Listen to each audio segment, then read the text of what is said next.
కాకుండా తను ఆ సీనాయి కొండ కూడా అది బానిసకు లేతే బంధకములకు సాదృశ్యంగా ఉన్నది.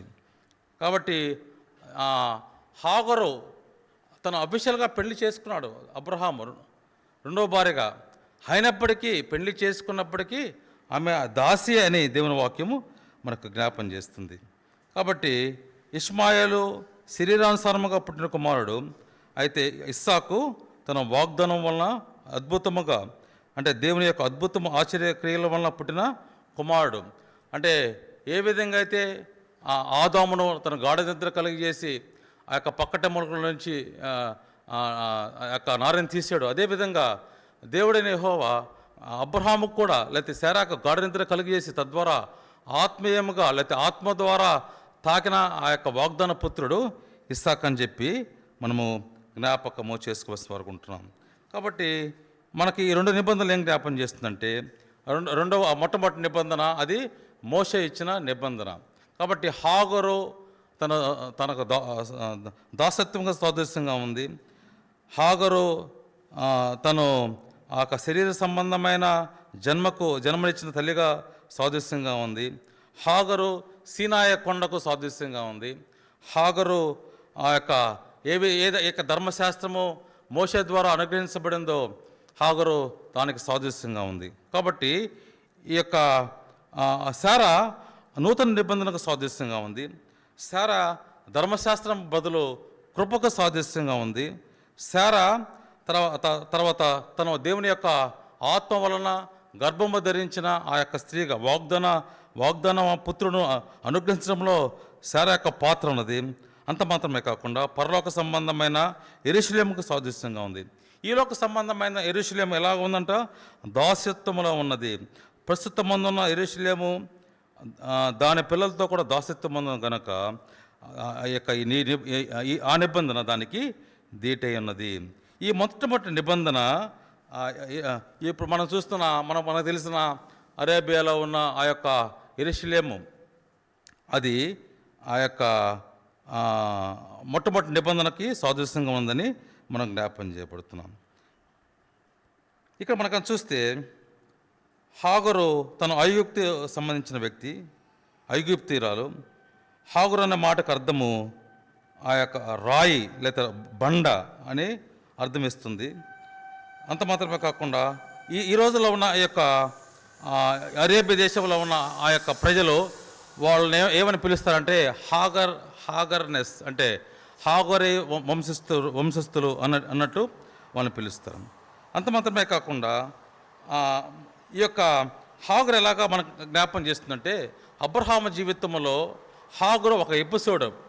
అబ్రహాము జీవితంలో హాగరు ఒక ఎపిసోడ్ అంటే ఒక ఫంక్షన్ లాగా. మన జీవితంలో అనేక ఫంక్షన్ చేస్తుంటాం కదా. మన జీవితం అంతా కూడా మనం ఫంక్షన్స్ చేసుకోం. ఏదైనా ఫంక్షన్ వచ్చిందనుకోండి, ఒక 2 రోజులు 3 రోజులు ఉంటుంది, చాలా హడావుడుకుంటాం, ఎంతో తాపత్రయపడుతుంటాం. కాబట్టి ఆ యొక్క ఫంక్షన్ మనము ముగిస్తాం. ఉదాహరణ పెళ్ళి అనుకోండి, పెళ్ళి అంటే ఒక 4 రోజులు మీరు అంతా బిజీగా ఉంటారు, తర్వాత ఆ పెళ్ళి పర్ఫామ్ చేస్తారు, ఆ తర్వాత పెళ్ళి అయిపోతుంది. అలానే అబ్రహాము జీవితంలో హాగరు కూడా ఒక ఫంక్షన్ లాంటిది. తన జీవితంలో వచ్చిన తర్వాత కొన్ని రోజులు అబ్రహాము జీవితంలో ఉంది. తర్వాత ఆ యొక్క సీనాయి కొండ లేతే ఆ ధర్మశాస్త్రము హాగరుకు సాదృశ్యంగా ఉన్నది. తర్వాత ఎప్పుడైతే యేసుక్రీస్తు ప్రభువారు ఈ లోకానికి వచ్చాడో ఆ యొక్క పాత ధర్మశాస్త్రము మొట్టమొదటి నిబంధనలు అవన్నీ కూడా అవి నిర్వీర్యం అయిపోయినాయి, రద్దుపరచబడింది. కాబట్టి ఏ లోపమైతే ఆ యొక్క మొట్టమొదటి ధర్మశాస్త్రంలో ఉన్నదో అవన్నీ కూడా యేసుక్రీస్తు ద్వారా తీసివేయబడినట్టు మనం జ్ఞాపకం చేయబడుతున్నాం. ఎలా ఉందంట మనం చూస్తే గలతీయుల రాసిన పత్రిక 3వ అధ్యాయము, తీద్దాం బైబిల్ అందరం. గలతీ రాసిన పత్రిక 3వ అధ్యాయము, గలతీ 3:24 చదువుదామా అందరూ కలిసి? గలతీ 3:24. కాబట్టి మనము విశ్వాస మూలమున నీతిమంతులమని తీర్చబడినట్టు క్రీస్తు వద్దకు మనల్ని నడిపించుటకు ధర్మశాస్త్రం మనకు బాలశిక్ష అయిన. కాబట్టి పెద్ద బాలశిక్ష అందరూ తెలుసు కదా. చిన్న పాత రోజుల్లో అందరూ చదివించేవాళ్ళు ఎక్కువగా హిందువులు. ఆ పెద్ద బాలశిక్ష పుస్తకం, దాంట్లో ఏముంటాయి? కమాండ్మెంట్స్ లాగా ఉంటాయి. ఏం చేయాలి, ఏం చేయకూడదు, కల్చర్ గురించి, ట్రెడిషన్స్ గురించి, ఎలాగ వాళ్ళ ఆచారంగా ఉండాలా, ఎలా భక్తిగా ఉండాలా, పెద్ద బాలశిక్ష కంపల్సరీగా చదివించేవాళ్ళు, మన బైబిల్ చదివించినట్టు. కాబట్టి ఇప్పుడు ఈ ధర్మశాస్త్రం మనకు ఎలాగుందంట, బాలశిక్షలాగా ఉంది. కాబట్టి మనము విశ్వాస మూలమున నీతిమంతులమని తీర్చబడినట్లు క్రీస్తు నొద్దకు మనం నడిపించడానికి ధర్మశాస్త్రం మనకు బాలశిక్ష ఆయనం. మనము ధర్మశాస్త్రము ద్వారా మనము క్రీస్తు నొద్దకు నడిపించబడ్డాం. కాబట్టి హాగరు ఏ విధంగా అయితే అబ్రహాము జీవితంలో ఒక ఫంక్షన్ లాగా, ఒక ఎపిసోడ్ లాగా ఉందో, ఇప్పుడు ఇక ధర్మశాస్త్రము అనేది కూడా మన జీవితంలో ఒక క్రీస్తునతో నడిపించడానికి అది బాలశిక్షక క్రింద ఉన్నట్టు మనం చూస్తున్నాం. అయితే విశ్వాసం వెల్లడాయన గనక బాలశిక్షణ క్రింద ఉండము. ఎప్పుడైతే విశ్వాసం వెల్లడైందో మనం ఆ బాలశిక్ష కింద లేమని మనం జ్ఞాపం చేయబడుతున్నాం. ప్రియమైన సోదర సోదరి, ఈ యొక్క హాగరు ధర్మశాస్త్రానికి సాదృశ్యంగా ఉంది. హాగరు సీనాయి కొండకు సాదృశ్యంగా ఉంది. ఈ హాగరు ఆ యొక్క బాలశిక్షకు సాదృశ్యంగా ఉంది. ఈ హాగరు ఆ యొక్క లోకమునకు సాదృశ్యంగా ఉంది. ఈ హాగరు ఆ యొక్క పాపమునకు సాదృశ్యంగా ఉంది. అంత మాత్రమే కాకుండా ఈ యొక్క ధర్మశాస్త్రము ఎలా ఉంటుందంటే అది మనకు నియంత్రించే నియంత్రణలాగా అది ఉన్నది అని మనం జ్ఞాపం చేయబడుతున్నాం. కాబట్టి ఎప్పుడైతే ఈ ధర్మశాస్త్రము అది ఒక తల్లిలాగా ఉండదు, ఏ విధంగా అయితే హాగరు ఒక నిజమైన తల్లిలాగా వాగ్దాన పుత్రుకుని పెంచే విషయంలో మంచి మనసు లేని తల్లి ఎలాగుందో అలాగా ఈ ధర్మశాస్త్రం ఉంది. ధర్మశాస్త్రం ఏం చెప్తుందంటే నువ్వు పాపివి అని చెప్తుంది. అయితే ఈ యొక్క యేసుక్రీస్తు యొక్క కృప ద్వారా ఈ యొక్క లేదా ఈ బాలశిక్ష మనకేంటి అంటే నిర్వీర్యం చేయబడింది. యేసుక్రీస్తుని మనం పరిచయం చేయబడింది. ప్రియమైన సోదర సోదరి, ఈ ఉదయకాల సమయంలో మన యొక్క ఈ యొక్క వృత్తాంతం ద్వారా మన జీవితాన్ని మనము జ్ఞాపకము చేసుకోవాల్సిన వారు ఉంటున్నాం. కాబట్టి ధర్మశాస్త్రము మనల్ని జీవింపజేయ శక్తి మనకు ఇవ్వట్లేదు. చూద్దామండి, గలతీ రాసిన పత్రిక 3వ అధ్యాయము, గలతీ 3:21 చదవండి.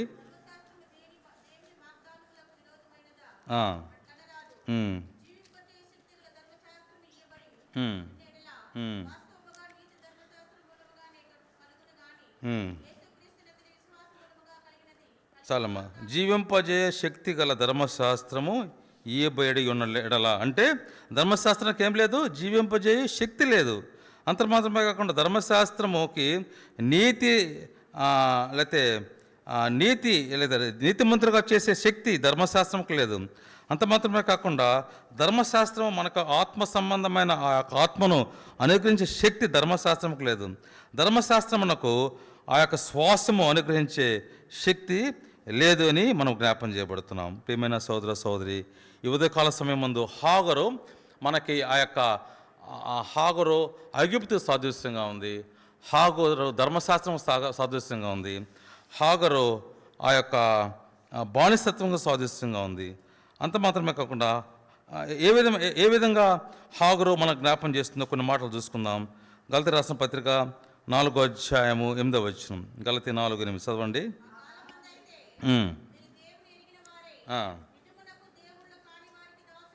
చాలు. మనం ఎలా ఉన్నామంటే ఒకప్పుడు మనము దేవుళ్ళు కాని వారికి దాసులై ఉన్నాం. అది మన స్థితి.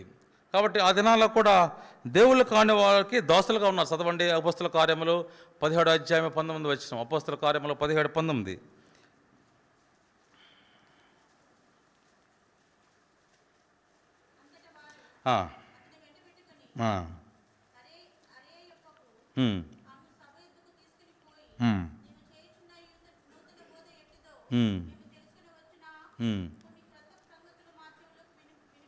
పదిహేడు 27 అమ్మా, 17:29. కాబట్టి మనము దేవుని సంతానమై ఉండి మనుషుల చమత్కార కల్పల వలన మలచబడిన బంగారమునైనను వెండినైనను రాతినైనను దేవత్వం పోలి ఉన్నదని తలంపకూడదు. కాబట్టి ఎలాగా మనం ఈ యొక్క దేవుణ్ణి కాని వారికి దాసై ఉన్నాము, ఎలాగున్నామంట ఆ దినాల్లో కూడా ఉన్నారు. ఎలాగున్నారంట వాళ్ళు మనుషుల చమత్కార కల్పల వలన మలచబడిన బంగారమునైనను వెండిబనైనను. కాబట్టి మనము కానీ మన పూర్వీకులు కానీ ఇక్కడ కూర్చున్న అనేక మందికి ఇలాంటి అనుభవం ఉంది కదా, మనుషుల చమత్కారం వలన. అందుకనే ఈ యొక్క రామాయణం భారతం ఇవన్నీ కూడా మనుషుల చమత్కారము వలన కల్పించబడిన వాటిలో పుట్టిన విగ్రహములు. ఎక్కడ చూసినా కూడా మీరు చూస్తున్న ఈ గుళ్ళు కానీ గోపురాలు కానీ ఎక్కడ రోడ్ల మీద చూస్తే అవన్నీ కూడా ఆ డిజైన్స్ కానీ ఆ షేప్ కానీ, కాబట్టి మనుషుల చమత్కారం వలన మాట్లాడిన మాటల్లో నుంచి వచ్చిన ఈ యొక్క దేవుళ్ళు వాళ్ళు ఏం చేశారు? బంగారమునైన వెండినైన రాతినైను దేవత్వమును పోలి వాళ్ళు అలాగే వీళ్ళే దేవుళ్ళు అని చెప్పి మనుషుల చమత్కారము వలన మలచబడిన విగ్రహములు. మనలో కూడా మన జీవితంలో కూడా ఎలాంటి స్థితి మనలో జీవితంలో ఉన్నది. అనేక మంది ఇక్కడ కూర్చున్న వారిలో ఒక బలాంటి స్థితిలో ఉన్నాం. మనుషుల చమత్కారం రూపంలో మలిచిన ఆ యొక్క బంగారం వెండి అలాంటి వాటికి మనము ఆరాధన చేస్తూ మన దేవుళ్ళు కాని వాటికి దాసులై ఉన్నామని మనం జ్ఞాపం చేయబడుతున్నాం. అంత మాత్రమే కాకుండా రోమిలకు రాసిన పత్రిక 1వ అధ్యాయం 22వ వచనం, రోమా 1:22 చదవండి. వారి అవివేక హృదయము అంధకారమాయను, తమ జ్ఞానులమని చెప్పుకొనొచ్చు బుద్ధిహీనులైరి. వారు అక్షయుడు యొక్క దేవుని మహిమను క్షయమగు మనుషుల యొక్కయు పక్షుల యొక్కయు చతుష్పాద జంతువుల యొక్కయు పురుగుల యొక్కయు ప్రతిమా స్వరూపములుగా మార్చారు. వాళ్ళు ఏం చేశారంటే జ్ఞానం అని చెప్పుకున్నారు, అయితే అజ్ఞానులుగా ప్రవర్తిస్తూ పక్షుల యొక్కయు మనుషుల యొక్క చతుష్పాద జంతువులు. కాబట్టి నేనే బాబా అంటాడు, వాడికి ఒక విగ్రహం పెడతారు. కాబట్టి పురుగు దేవుడు లేకపోతే మృగదేవుడు, కాబట్టి జంతువుల దేవుడు, కాబట్టి ఆవు దేవుడు లేదా నంది దేవుడు. కాబట్టి ఇలాంటి దేవుడు వాళ్ళు ప్రతిమా స్వరూపులుగా మార్చి పురుగుల యొక్క మనుషుల యొక్క పక్షుల యొక్క చతుష్పాద జంతువుల యొక్క ప్రతిమా స్వరూపములుగా మార్చారు. దేవుళ్ళు కాని వాడికి దోస్తలై ఉన్నారు. కాబట్టి వాళ్ళు నెలకొల్పారు. మనం కూడా ఏం చేస్తున్నాం? వాటిని అవలంబిస్తూ వీరే దేవుళ్ళు అని చెప్పి మనము వాటిని కొలిచే సందర్భాలు మన జీవితంలో అనేకమై ఉన్నవని మనం జ్ఞాపకం చేయబడుతున్నాం. దేవుళ్ళు కాని వాడికి మన దేవుళ్ళుగా మనం చేసాం. 1 కొరింథీ 10వ అధ్యాయము 1 కొరింథీ 10:20 వచనం చదవండి.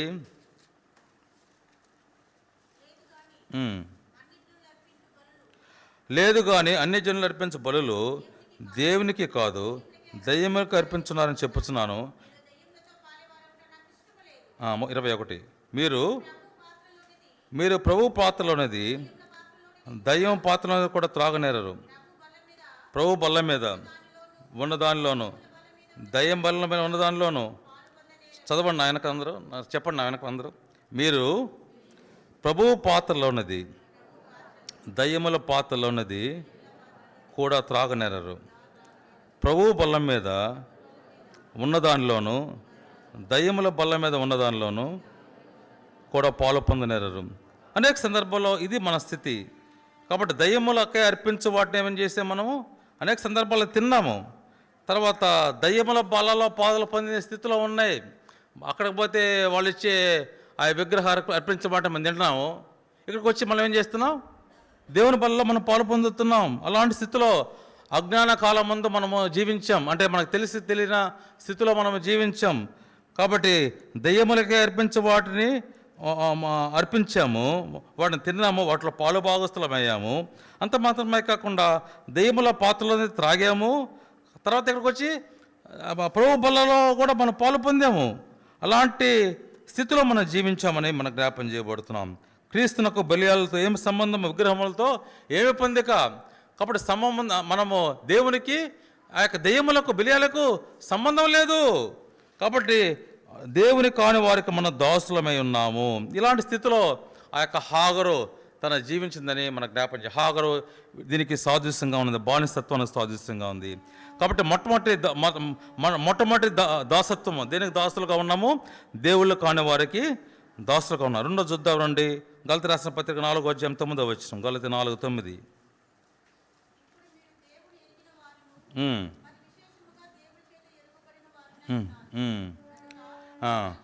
బలహీనమైనవియు నిష్ప్రయోజనమైనవినైనా మూలపాఠముల తట్టు మనం ఏం చేసామంట? నిష్ప్రయోజనమైన మూలపాఠముల తట్టు మనం తిరిగాము, మనం జీవించాము. ఏం చేస్తున్నారు వీళ్ళు? 10వ వచనం చూస్తే మీరు దినములను మాసములను ఉత్సవ కాలములను సంవత్సరములను ఆచరించున్నారు. ఆ దినాల్లో వాళ్ళు ఆచరించారు. ధర్మశాస్త్రం ఏం చెప్తుంది? పండుగను ఆచరించాలా, సబ్బాతును ఆచరించాలా, ఉత్సవం ఆచరించాలా, నెలను ఆచరించాలా.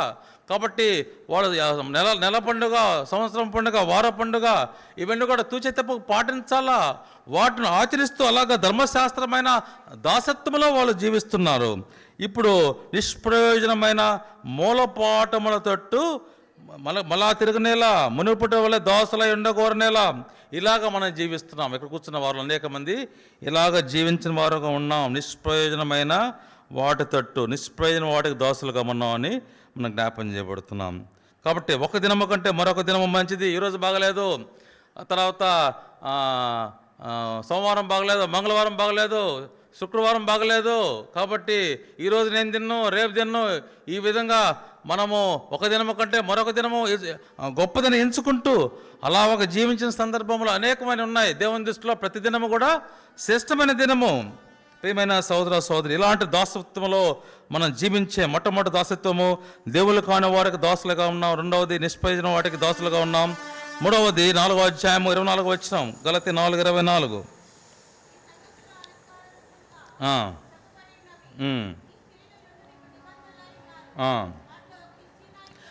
వాటిలో ఒకటి సీనాయకొండ సంబంధమైన దాసములో ఉండుటకు పిల్లలకు కలను. సీనాయకొండ సంబంధమైన దాసత్వం ఏం జ్ఞాపం చేస్తుంది? సీనాయకొండ ఏం జ్ఞాపం చేస్తుంది? మనకి ధర్మశాస్త్రాన్ని జ్ఞాపం చేస్తుంది. 2వ అధ్యాయము గలతీ 2:16 చదవండి.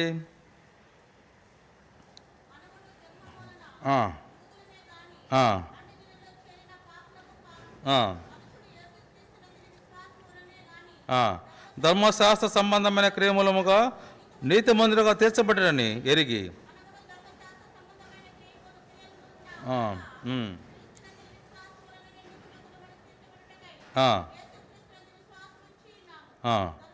ధర్మశాస్త్ర సంబంధమైన క్రియములమున ఏ శరీరం నీతిమంతులను తీర్చబడ్డాడు కదా. కాబట్టి ధర్మశాస్త్రం, సీనాయకొండ దాసత్వం మనకేం జ్ఞాపం చేస్తుందంటే ధర్మశాస్త్రం జ్ఞాపం చేస్తుంది. ధర్మశాస్త్ర సంబంధమైనది నీతిమంతులుగా తీర్చబడదు.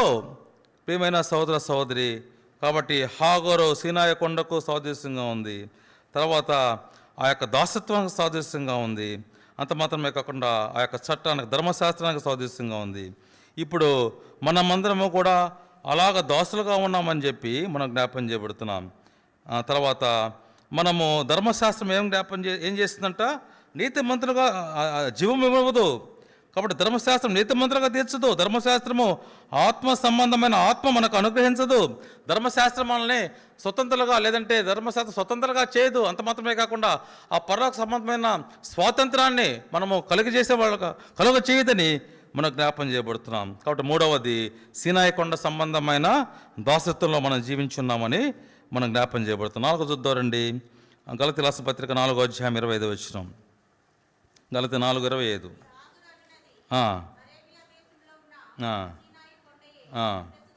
ప్రస్తుతమందున యెరూషలేము దాని పిల్లలతో కూడా దాసత్వం ఉన్నది గనుక ఆ నిబంధన దానికి. కాబట్టి నాలుగవది ఆ యొక్క దాసత్వంలో ఉన్న యెరూషలేము. కాబట్టి ఇప్పుడు వాడు ఏం చేస్తున్నారు? యెరూషలేమునందు ఆ యొక్క యూదులు ఏం చేస్తున్నారు? వాళ్ళు ఇంకా ధర్మశాస్త్రాన్ని వెంబడిస్తున్నారు. యేసుక్రీస్తుని గుర్తించలేదు, యేసుక్రీస్తుని గ్రహించలేదు. యేసుక్రీస్తు పరలోకంలో దిగి వచ్చిన దేవుని కుమారుడిని గ్రహించలేదు. గ్రహించక వాడు గుడ్డితనంలో వాళ్ళు జీవిస్తూ ఇంకా ధర్మశాస్త్రం వెంబడిస్తూ ధర్మశాస్త్ర సంబంధమైన దాసత్వంలో చేస్తూ పండుగలు, వారములు, అమావాస్యలు ఇవన్నీ చేస్తూ అలాగ జీవిస్తున్నారు. కాబట్టి వాళ్ళ పిల్లలు ఎలా ఉన్నారంట? ఆ యొక్క దాసత్వంలో యెరూషలేము వారి కుటుంబం అంతా కూడా దాసత్వంలో ఉన్నదని మనం జ్ఞాపం చేయబడుతున్నాం. ఒకప్పుడు మనము కూడా ఇలాంటి స్థితిలో ఉన్నాం. మన కుటుంబం అంతా కూడా ఏమైతే ధర్మశాస్త్రాన్ని మనం వెంబడించకపోయినప్పటికీ అలాంటి గుడ్డితనంలో మనం జీవిస్తూ నిజమైన దేవుడిని ఎవరిని ఎరక్క అలాంటి దాసత్వంలో మనం జీవిస్తూ మన సంవత్సరాలు మనం గడిపేస్తే మన జీవితంలో. కాబట్టి ఆ యొక్క యెరూషలేము తన కుటుంబము సంబంధించిన దాసత్వము. 5వ చూద్దామండి. 5వ అధ్యాయము 1వ వచనం. ఈ స్వాతంత్రం అనుగ్రహించి క్రీస్తు మనల్ని స్వతంత్రులుగా చేస్తున్నాడు. కాబట్టి స్థిరముగా నిలిచి మరలా దాస్యముని కాడి కింద. కాబట్టి 5వది ఏంటంటే దాస్యముని కాడి. కాబట్టి మన దాదాపు సుమారు 1800 సంవత్సరాలు ధర్మశాస్త్రం కింద ఇశ్రాయేలు ప్రజలు వాళ్ళు జీవించారు. అయితే అప్పుడు యేసుక్రీస్తు ప్రభువారు లోకానికి వచ్చడం ద్వారా ఆ దాసమనే కాడి ద్వారా నుండి మనం విడిపించినాడని మనం జ్ఞాపం చేయబడుతున్నాం. గలతీ రాసిన పత్రిక 3వ అధ్యాయము, గలతీ 3:10.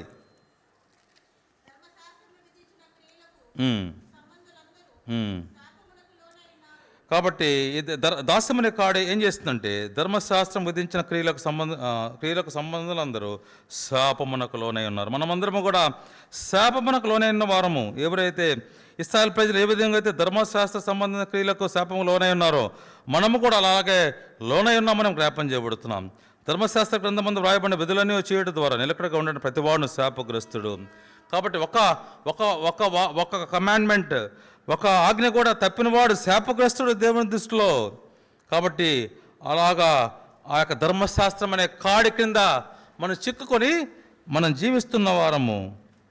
ప్రియమైన సోదర సోదరి, యాకోబు పత్రిక 2వ అధ్యాయం 10వ వచనం. యాకోబు పత్రిక 2వ అధ్యాయం 10వ వచనం.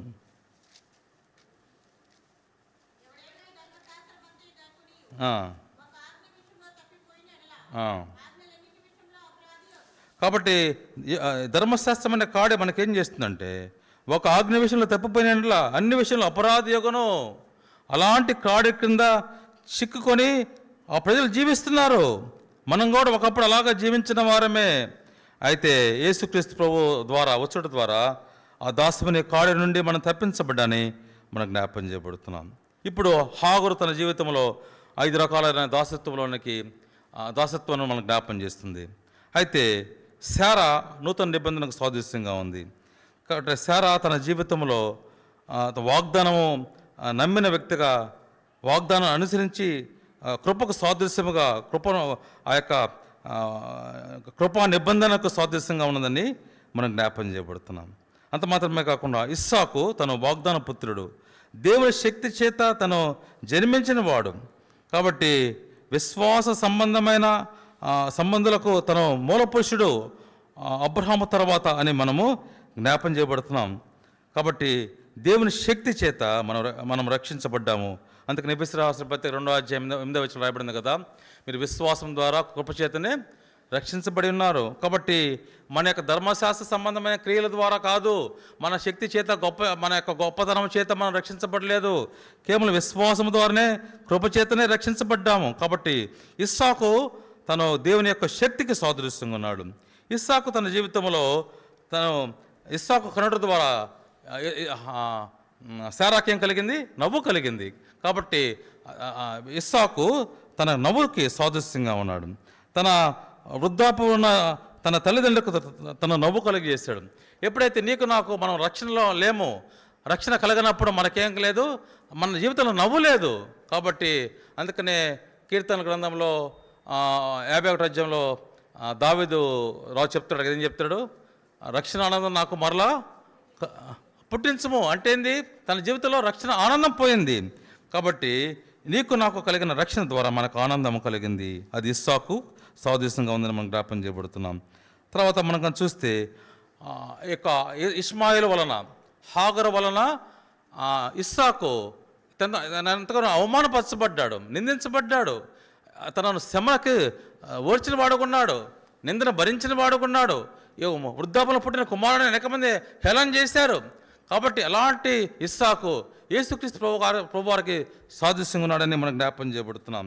కాబట్టి ఏ యొక్క అవమానము, నింద ఇస్సాకు తను భరించాడు, అదేవిధంగా యేసుక్రీస్తు ప్రభు వారు నీ నిమిత్తమై నా నిమిత్తమై తన నిందను, అవమానమును దేవుడై ఉండి కూడా దిగివచ్చి దాస స్వరూపం ధరించి దీనుడుగా, రిక్తునిగా సమస్తమును ఆ శిలువ మీద దారపోయటం ద్వారా ఆ యొక్క రక్షణ నీకు అనుగ్రహించడం ద్వారా ఆయన నీకు నాకు రక్షణ అనుగ్రహించాడని మనం జ్ఞాపం చేయబడుతున్నాం.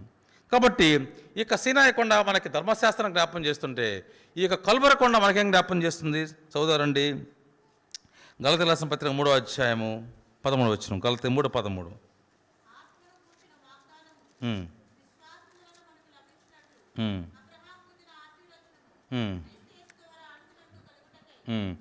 క్రీస్తు మన కోసం శాపమై మనలను ధర్మశాస్త్రం యొక్క శాపం నుండి విమోచించును. ఇందుని గురించి మ్రాను మీద వెళ్ళాలని ప్రతివాడును శాపగ్రస్తుడని వ్రాయబడినది. ప్రేమైన సహోదర సహోదరి, ఆ యొక్క సీనాయి కొండ ధర్మశాస్త్రము దాసత్వాన్ని మనకు అనుగ్రహిస్తే, అదే ఈ కల్వరి కొండ మీద యేసుక్రీస్తు వారు తన శిలువ మీద కాచిన ప్రతి రక్తం ద్వారా, మ్రాను మీద వేలాడటం ద్వారా ఆయన మన కోసము ఆ యొక్క దాసత్వంలో తీర్చడానికి మన కోసం ఆయన శాపముగా చేయబడ్డాడు. ఎవరైతే మ్రోణం వెళ్ళాడిన ప్రతివాడు శాపగ్రస్తుడు అని ఎలా వ్రాయబడిందో ఆయన మన కోసం శాపగ్రస్తుడుగా చేయబడ్డాడని మనం జ్ఞాపకం చేయబడుతున్నాం. అంత మాత్రమే కాకుండా ఈ యొక్క భూమి మీద ఉన్న ఈ దాసత్వం అనే యెరూషలేము ఆ యొక్క దాసత్వంలో చిక్కుకొని జీవిస్తున్నప్పుడు ఆ యొక్క పరలోకపు యెరూషలేము మనకేం జ్ఞాపకం చేస్తుంది? 26వ వచనం, గలతీ రాసిన పత్రిక 4వ అధ్యాయము 26వ వచనం. అయితే పైన యెరూషలేము స్వతంత్రంగా ఉన్నది, అది మనకు తెలియదు. కాబట్టి ఈ యొక్క పైన యెరూషలేము, పరలోకపు యెరూషలేము, నూతన యెరూషలేము మనకు తల్లి, అది స్వతంత్రంగా ఉన్నది, దాసత్వం లేదు. అందులో జీవించేవారు ఎప్పుడు స్వేచ్ఛగా జీవిస్తారు. అందుకని రాయబడింది కదా ప్రకటన గ్రంథం 21వ అధ్యాయంలో, ప్రకటన 21వ అధ్యాయము 2వ వచనం, మరియు నేను నూతనమైన యెరూషలేమును ఆ పరిశుద్ధ పట్టణము తన భర్త కొరకు అలంకరింపబడిన పెండు కుమార్తె వల్ల సిద్ధపడి పరలోకం నుండి దేవుని ఎదురుని దిగువచ్చుట సూచితిని. తర్వాత 4వ వచనం, ఆయన వారి కన్నుల నుండి ప్రతి బాష్ప బిందువు తుడిచివేయను, మరణం ఎక్కువ ఉండదు, దుఃఖమైన ఏడుపైన వేదన అయిన ఉండదు, మొదటి సంగతులు గతించిపోయాను. కాబట్టి పరలోకపు యెరూషలేము, నూతన యెరూషలేము. కాబట్టి ఆ యొక్క యెరూషలేము మనకేం జ్ఞాపకం చేస్తుందండి? దాసత్వం లేదు, స్వేచ్ఛ ఉంది, స్వాతంత్రం ఉంది. ఈ లోకంలో నీ కలిగి ఉన్న ప్రతి ఒక్క బంధకాల నుండి అది తీసివేస్తుంది. యేసుక్రీస్తు ప్రభువారు నీకు అలాంటి స్వాతంత్ర్యమును, అలాగా స్వాస్థ్యమును నీకు అనుగ్రహించాడు. ఈ యొక్క పరలోకపు యెరూషలేములో నీకేం కలుగుతుందంటే నీకు దుఃఖం ఉండదు, వేదన ఉండదు, బాధ ఉండదు. కాబట్టి నీ యొక్క కంటిలో నుంచి ప్రతి బాష్ప బిందువులు ఆయన తుడిచివేస్తాడు. నీ శరీరంలో బలహీనతలో ఉన్న నీ యొక్క బాధలు, వేదనలు, ఇబ్బందులు ఇవన్నీ కూడా నీ జీవితంలో ఉండవు.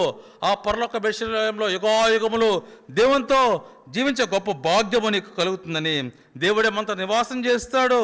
ఆయన మనతో కాపురం ఉంటాడని మనం జ్ఞాపం చేయబడుతున్నాం. ప్రియమైన సహోదర సహోదరి, ఉదయకాల సమయం ముందు మనమందరం కూడా దేవుణ్ణి ఆరాధించడానికి వచ్చాము, శ్లాఘించడానికి వచ్చాము, కొనియాడటానికి వచ్చాము.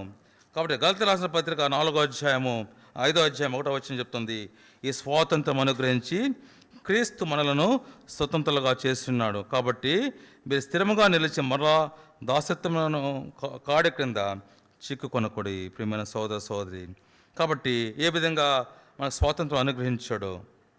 మనము అబ్రహాము జీవితము, శారా, హాగరు వారి యొక్క వ్యత్యాసము. హాగరు తను దాసురాలు, బానిస, బంధకములతో ఉన్నది. మొట్టమొదటి నిబంధనకు సాదృశ్యంగా ఉన్నది. హాగరు సీనాయి కొండకు సాదృశ్యంగా ఉన్నది. హాగరు బంధకములో ఉన్న ఈ లోకంలో ఉన్న యెరూషలేముకు సాదృశ్యంగా ఉన్నది. అలాగే శారా నూతన నిబంధన సాదృశ్యంగా ఉంది, కృపకు సాదృశ్యంగా ఉన్నది. తను బంధకములో లేని స్వేచ్ఛ, స్వాతంత్రంగా సాదృశ్యంగా ఉన్నది. అద్భుత ఆశ్చర్యక్రియల ద్వారా తను దేవుని యొక్క ఆత్మ ద్వారా తను గర్భం ధరించి ఇస్సాకు జన్మనిచ్చిన తల్లి. అంత మాత్రమే కాకుండా పరలోక యెరూషలేమునకు తను సాదృశ్యంగా ఉందని చెప్పి మనం జ్ఞాపకం చేయబడుతున్నాం. కాబట్టి ఇస్సాకు తను ఇస్సాకు వాగ్దాన పుత్రుడు. వాగ్దానము ద్వారా కృపచేతనే మనమందరం రక్షించబడి ఉన్నాం. ధర్మశాస్త్ర సంబంధమైన క్రియల ద్వారా మనం రక్షించబడలేదని దేవుని వాక్యం చేత మనం జ్ఞాపకం చేయబడుతున్నాం. కాబట్టి మనందరం కూడా దాసత్వంలో జీవిస్తున్నాం. దేవుళ్ళు కాని వారికి దాసులుగా ఉన్నాం. కాబట్టి నిష్ప్రయోజన వాటిని దాసులుగా ఉన్నాం. సీనాయి కొండకు సంబంధమైన దాసత్వంలో జీవిస్తున్నాం. కాబట్టి యెరూషలేము దాని పిల్లలు ఏ విధంగా దాసత్వంలో ఉన్నారో అలాగే మనమందరం కూడా దాసత్వంలో జీవిస్తున్నాం. అలాగే దాసత్వం అనే కాడి కింద జీవిస్తూ మన జీవితాన్ని గడిపేస్తున్నాం. కాబట్టి ఇప్పుడు యేసుక్రీస్తు వారు ఆయన ఈ లోకం వచ్చుడు ద్వారా మన కోసము ధర్మశాస్త్ర సంబంధమైన శాపమును విమోచించడానికి మన కోసం శాపంగా చేయబడ్డాడు. కాబట్టి అంత మాత్రమే కాకుండా ఈ యొక్క పరలోక సంబంధమైన యెరూషలేము నిన్ను నన్ను స్వతంత్రంగా చేయడం మాత్రమే కాకుండా స్వేచ్ఛ, స్వాతంత్రం కలిగిన జీవితం జీవించడానికి ఆ యొక్క మనకొచ్చే కన్నీటి బిందువులను తుడిచివేసి, కాబట్టి దుఃఖము, ఏడుపు, వేదన లేని జీవితంలోనికి, ఎలాంటి స్వాస్థ్యములోనికి మనల్ని నడిపిస్తుంది. ఇలాంటి గొప్ప వాగ్దానం చేసిన మన దేవునికి మనము ఆరాధన చేసి గణపరచవలసి అనుకుంటున్నాం. కాబట్టి దాసమనే క్రాడి కింద మనము చిక్కుకొనకుండా చేసిన దేవునికి మనము ఆరాధించవలసి అనుకుంటున్నాం. కాబట్టి ఈ స్వాతంత్రం అనుగ్రహించి మనం స్వతంత్రంగా చేస్తున్నాం. చదువుతారండి చివరిగా 5వ అధ్యాయం 1వ వచనం. అందరు కలిసి గలతీ రాసిన పత్రిక గలతీ 5:1. ఈ స్వాతంత్రం అనుగ్రహించి క్రీస్తు మనం స్వతంత్రంగా చేసి ఉన్నాడు కాబట్టి మీరు స్థిరముగా నిలిచి మళ్ళీ దాస్యమైన కాడు కింద చిక్కుకొనకూడదు. దేవుడి మాటలు దీవించి ఆశీర్వదించును గాక.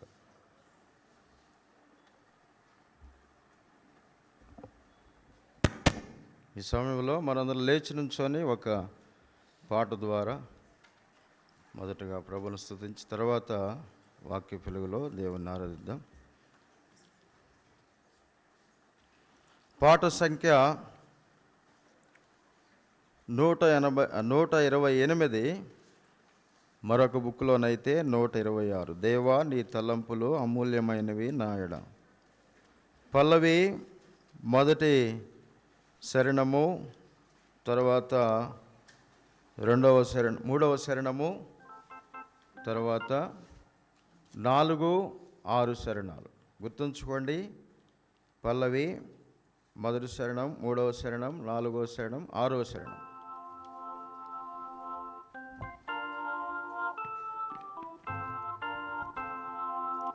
దేవాని తలంపులు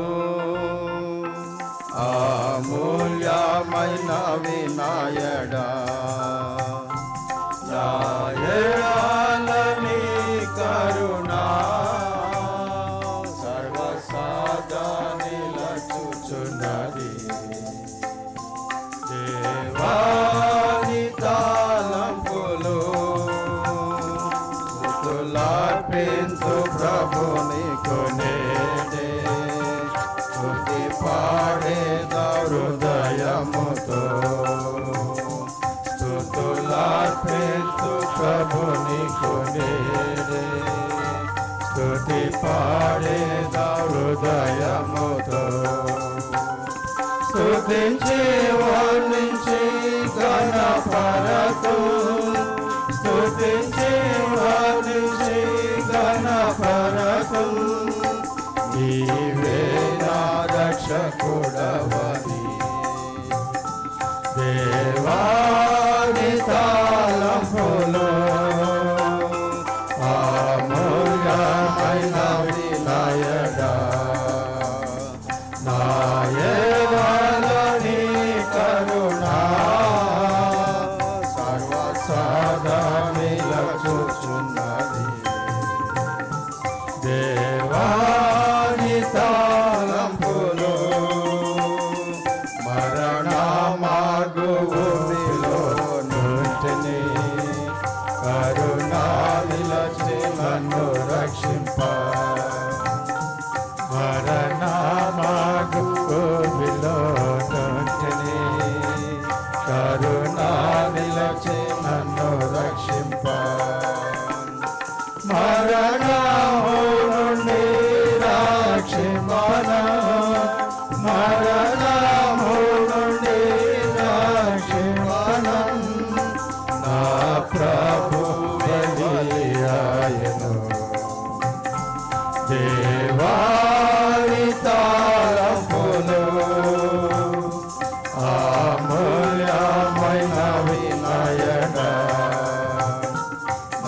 నాయడాలని కరుణా సర్వసాదా నిలచుచున్నది. దేవాని తలంపులు పాపలోకంలో మునిగియుంటిని, పాప శిక్షకు పాత్రుడను. పాపలోకములో మునిగియుంటిని, పాప శిక్షకు పాత్రుడను. యేసు ప్రభు సిలువ సాయించెను, యేసు ప్రభు సిలువ సాయించెను. నాకు నూతన జీవమొసగా. దేవాని తలంపులు అమూల్యమైన వినయడా, నాయ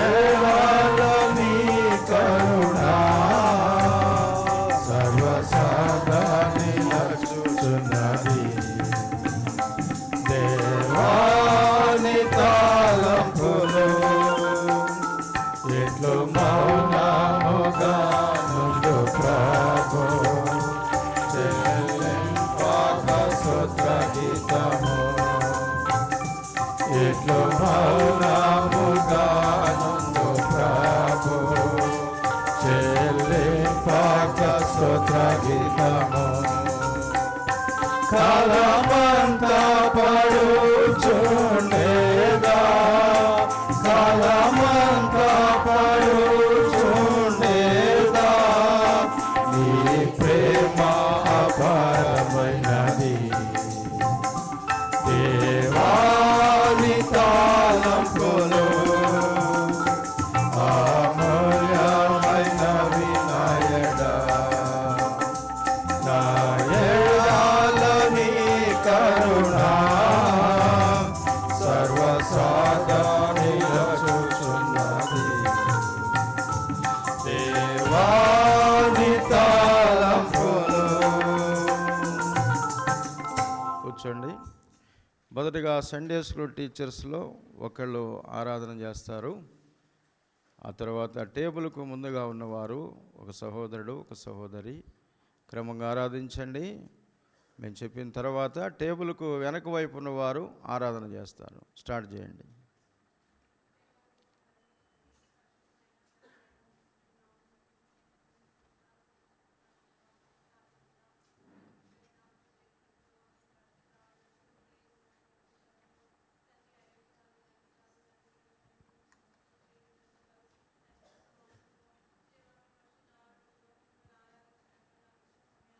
స్తుతిస్తున్నాను దేవా.